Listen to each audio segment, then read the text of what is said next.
Hello, Athens. Welcome to the Classic City Business Podcast. Our mission, to connect our community to the local business owner.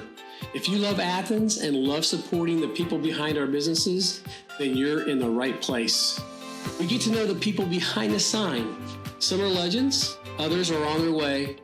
You're listening to the Classic City Business Podcast with your friend, your host, all-around great guy and owner of Generations Commercial Cleaning, John Gluck. So get ready, buckle up, hang on, here we go. Hey Athens, welcome to the Classic City Business Podcast. I'm your host, John G, and today we're connecting our community to the people behind the sign at Cedar Equestrian. I'm Melissa Lague, and my husband Peter and I have a riding lesson horse sporting business in Watkinsville. Yeah, so I think I told you already about how you've come across my radar in different ways over probably the last 6-7 months. Actually, it hasn't been that long, but it's popped up 2 or 3 different times. So I was really curious about what you guys do, and maybe even more specifically, your intention, what your heart and vision is for your business. I've already heard some stories about people that are involved, so I want to hear it straight from the check this out, straight from the horse's mouth. Thanks for laughing. That was you're probably the only one that did, but. We are mostly have a big lesson program. We do board people's horses. We don't have room. We're full there. We do have a few lesson spots open, but I guess what sets us apart from a lot of the other programs in the area, because there's a lot of great programs, is we're not crazy focused on showing. We do some local shows, but we're not competing multiple weekends a month. And we really work on the horse-human relationship. So we want to really build up relationships between the horse and the human, and have the humans kind of think from a horse's perspective, so that we're trying to be fair to our equine partners.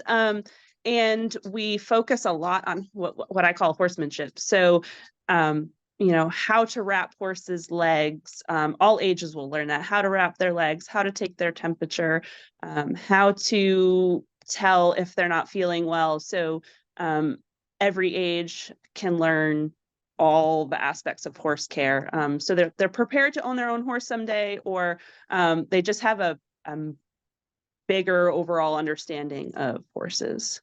So that is the focus. It's more about the relationship and the care. And responsibility of yes, because they're big creatures, and believe it or not, even though they're so huge, they try to die at the drop of a hat. So they're delicate, large creatures. So there's a lot to learn about them, and we do ride. The kids and the adults always ride, but we do a huge amount of horse care as well. So I didn't even think about it like that when we were talking earlier. So there, obviously the program is set up, it's structured. So is there a percentage of time spent on a specific thing? And is there a logic to the order? And I'm processing this through a sports mind, right? So our coaches always had things laid out in a certain way. We spent so much time on these drills, et cetera. So from that context, what does that look like? Well, we have a Pony Pals program that doesn't run in the winter, but they're ages 2 to 5, and they learn all aspects of horse care, believe it or not, but it's 1 hour a week where they just get to learn how to brush, take care of the horse, get the horse ready, ride. They all take turns. It's a fun little class. But then the rest of the year, we have our horsemanship class, which is ages 5 and up. We actually do have a couple 4-year-olds, and it's year round. So they learn how to take care of the horses year round, but they come for a riding lesson once a week and then a horse care lesson once a week. So they come twice a week, and we kind of have it. All right, we ride this day, we learn about horses this day, but of course the days that we're riding, we also mix in all sorts of horse learning stuff, not just the riding. But yeah, so it's a twice a week program. Yeah, horse learning stuff. That was really professional. No, I love that. It's just it's real, right? It's like there's all kinds of stuff. All kind of stuff we're still learning when we're riding about the horses and how the horses work. And but it's a 2-day-a-week program. And then if it's raining on their riding lesson day, I don't have a covered arena, sadly. So if it's raining really badly, we can't ride, but then we work on some horse care stuff instead of riding if it's raining. And we have a curriculum actually that we work through. So it kind of helps keep things organized, so I can make sure I'm not skipping over certain things. And we do it for adults too, but the kids love it because the kids earn ribbons. So they get to like work up the levels and get pretty colored ribbons. So like karate class, man, you get different belts. It's a little bit like that. Yes. Instead of the belts, they get ribbons. So I told you about my vast experience and knowledge of horses before we started, and how I've viewed from afar, and I love hearing people talk about their horse experience. I told you about my friend who did barrel racing, actually, specifically, and the relationship with the horse was so unique. And one of the things that she had mentioned was that horses, much like people and our dogs, I guess, have personalities. Yes. So with that in mind, and talking about the program, these kids specifically, I know you have all ages. Yes. But do you have any fun stories about a connection or something cool that's happened between one of the animals and a student? You call them the human. I can't really think of anything specific, but there's so many little things every time. Like, it's just really fun to see maybe a shy kid that doesn't want to talk much is talking to the horse and then starts talking to you. I'm sure if I thought really a long time, I would think of a ton of really cool, cute stories, but I can't think of any off the top of my head. But they always have little tiny progressions in their demeanor or in their balance. It's fun to watch those things. So is that an outlier? Is that typical where you see a kid that's in a shell, and I don't mean to single out the shy kid, but come out of the shell through the process of creating this relationship and learn how to care for?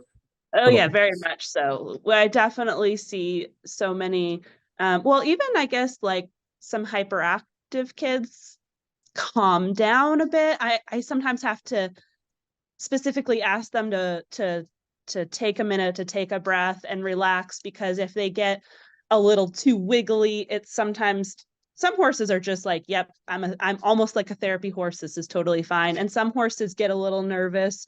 So I'll ask them to take a breath and they'll start relaxing. And I'll say, you can get your wiggles out after you're off the horse. So the shy kid or the hyperactive kid, there's a lot going on that it's really fun to see their changes there. But I wasn't going to ask you this, and I was going to pop this in and explain myself because it wasn't part of our deal, but you brought it up.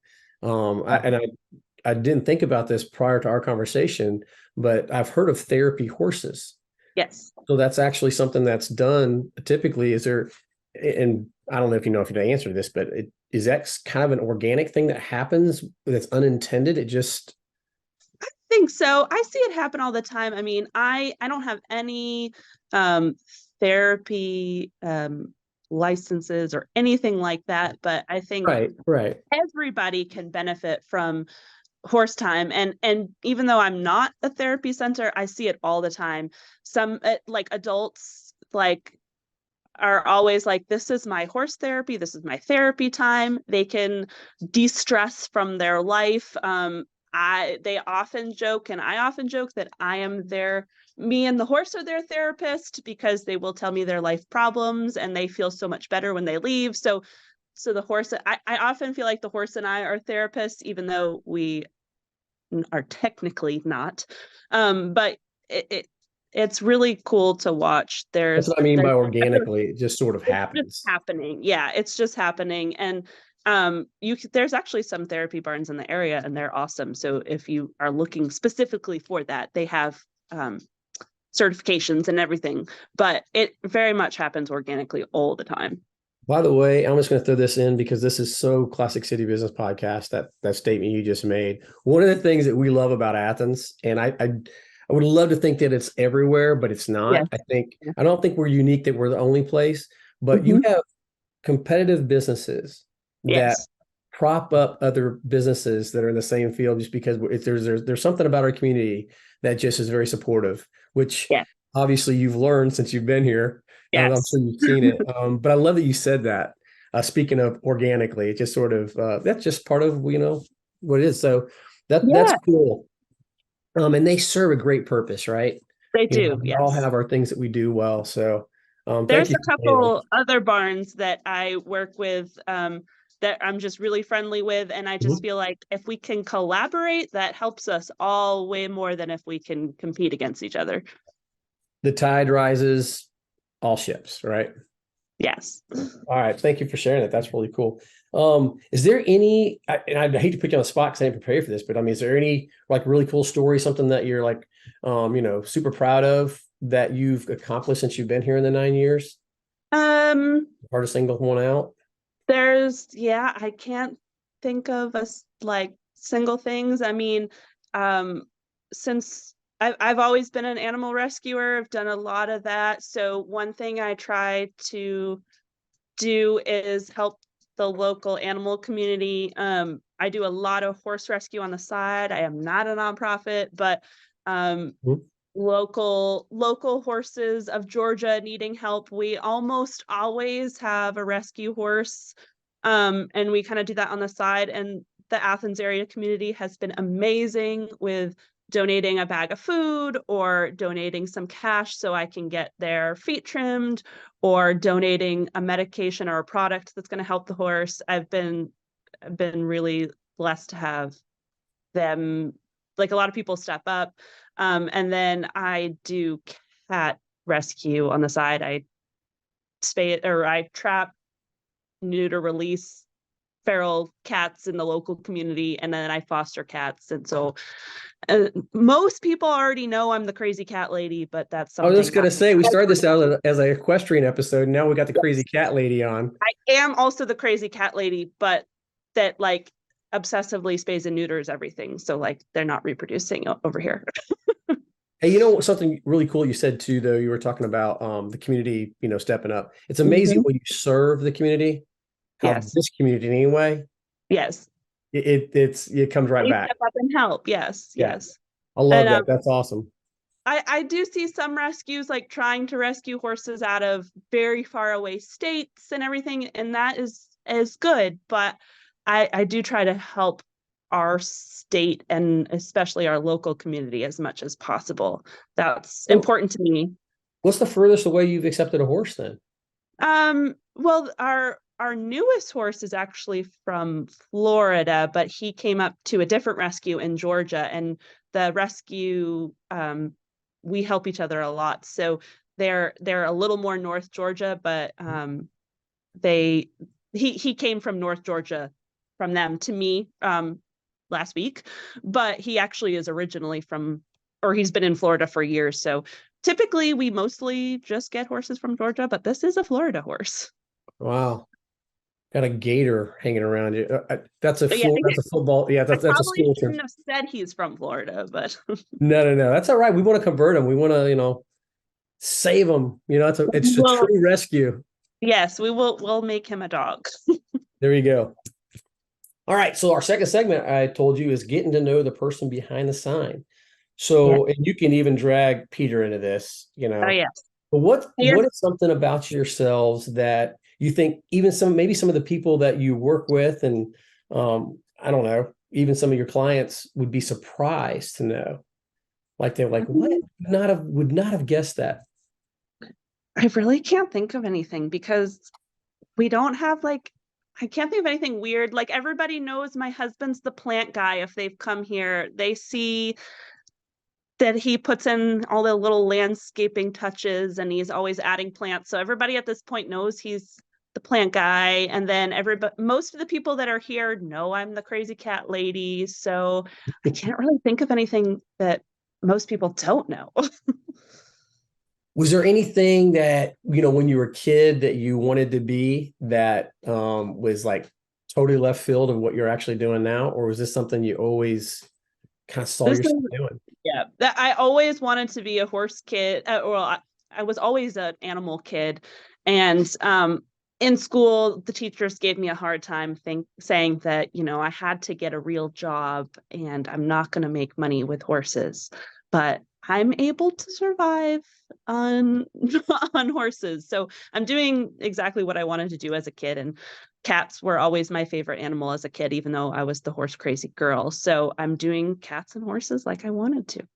What a drastic difference between a horse and a cat. Yeah, they're very different. They are.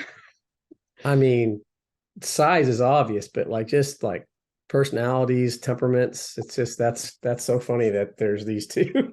And we have chickens and we have one small dog and we've had house rabbits. So we've done a lot of animals, but right now it's mostly cats and horses.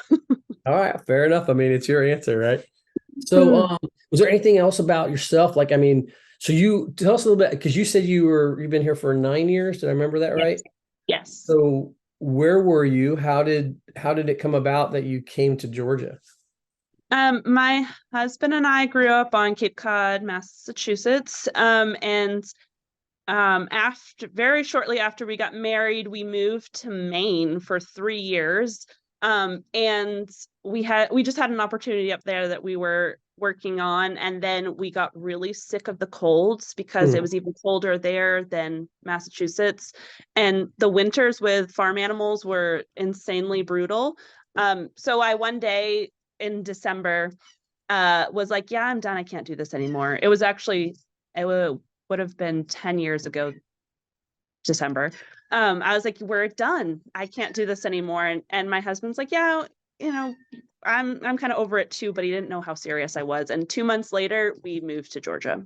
Yeah. So it was just, we just wanted more. Yeah. So that's not an unusual story. I mean, moving out of the Northeast to anywhere south, it's like, just get me out of this brutal weather. We get some cold weather, but it's nothing like that. Even in the Midwest. Exactly. I was actually having a conversation with somebody the other day that was from the Midwest, and they were talking about going home and how cold it was.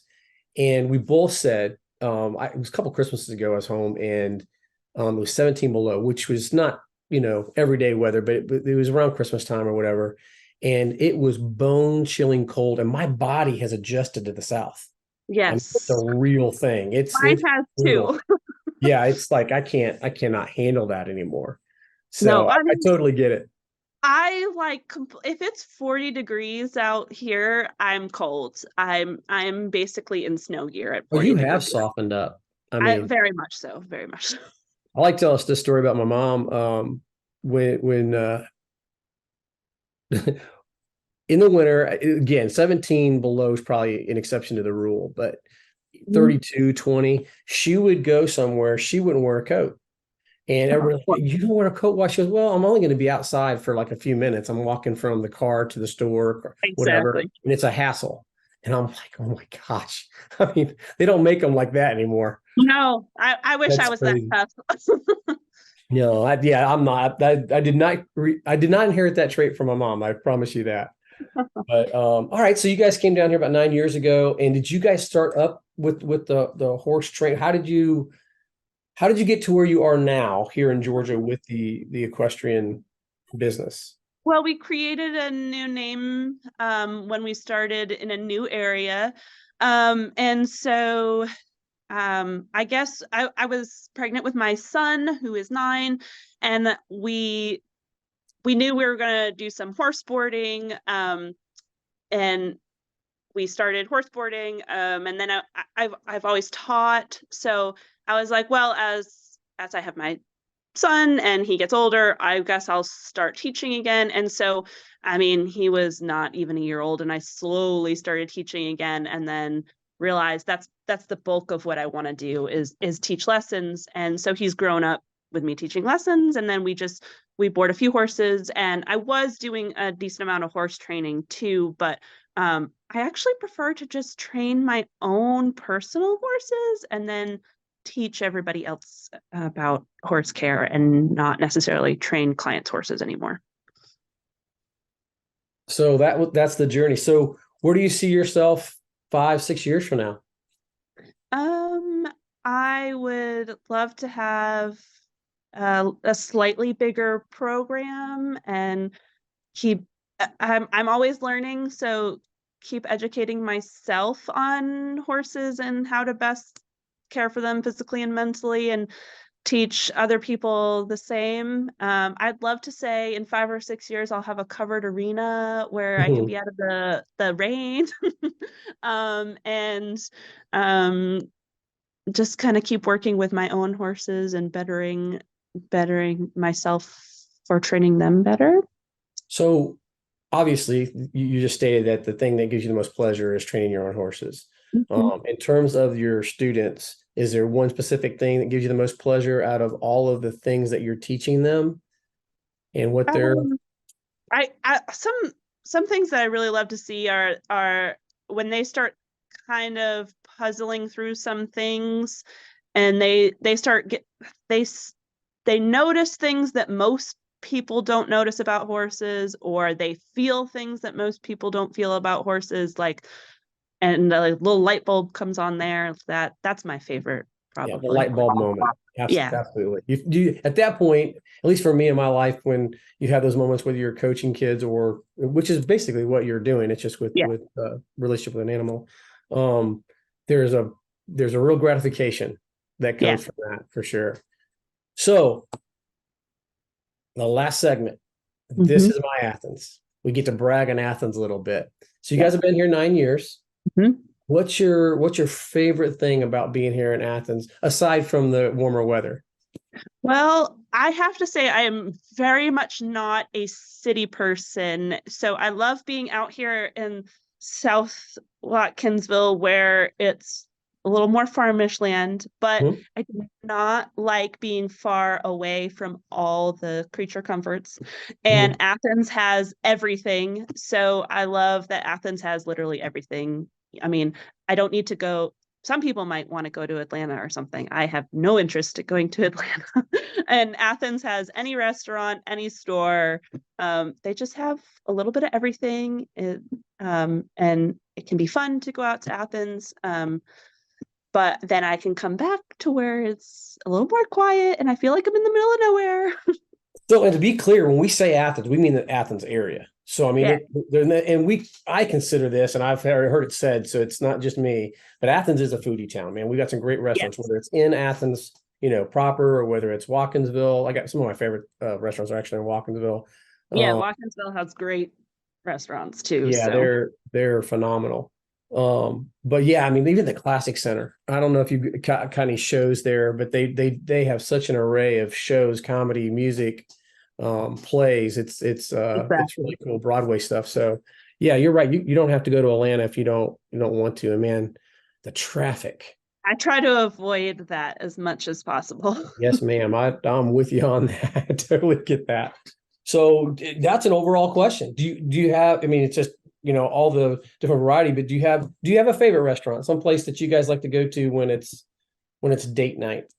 Family. Probably date night. We would go to Chops and Hops. We love Chops and Hops, but we've gone to so many different restaurants that we really like. And of course we love Mexican, so we go to all the Mexican restaurants too. But Chops and What's Hops. Your favorite Mexican restaurant in Watkinsville? La Cabana, probably. Okay, where exactly is that? That is the Butler's Crossing area. So across from Publix at the Bell Shopping Center. Okay, yep, I know that one.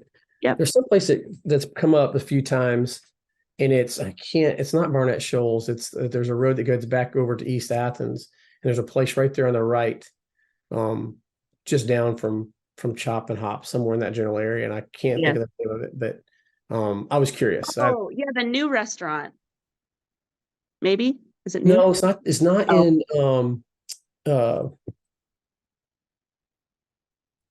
The Wire. I couldn't remember what they call it. There is one in the Wire, but there's one in fact, it's right on that same road, but it's before you get out to The Wire on the right.